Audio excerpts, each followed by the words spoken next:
Hello বন্ধুরা, আমি কিছু রোস্ট বানাবো এবং পোলাও রান্না করবো, যেহেতু আমার বাচ্চারা খেতে চাইছে। তো আমি 1 কেজি পরিমাণে একটা মুরগি আনছি বাজার থেকে। তো সেইটারে ভালো করে ধুয়ে তো আমি ভাজতেছি। তো অপর চুলায় আমি কিছু পোলাও রান্না করতেছি, যেহেতু রোস্ট দিয়ে পোলাও খাবে আমার বাচ্চারা। তো আমি আমার মতো করে রান্না করি গাইস, আপনারা দেখে বললেন কে কীভাবে রান্না করেন জানি না। তো আমি কিছু মশলা রোস্টের মশলাটা আমি কিছু উপকরণ মিশিয়ে একটা বাটিতে রেখে দিছি। এই যে সেটা আমি তেলের ভিতরে ছেড়ে দেব। কিছু টক দই, তারপরে আদা বাটা, রসুন বাটা, কিছু উপকরণ আর কি এখানে মিশানো আছে।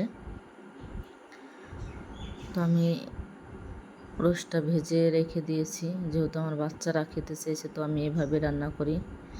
আমি কিছু গরুর দুধ দিয়ে তারপরে রান্না করি, পানিটা বেশি অ্যাড করি না, কারণ পানির থেকে দুধটাই দিলে একটু ঘ্রাণ হয়, ভালো হয় রোস্টটা।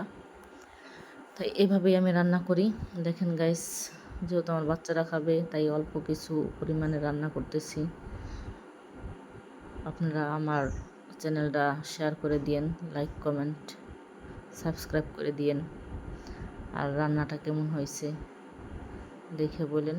মনে হয় বেশ লোভনীয় হয়েছে, যেহেতু আমার বাচ্চারা খাবে তাই আমি একটু ভালোভাবে রান্না করতেছি। তো ভালো থাকবেন সবাই।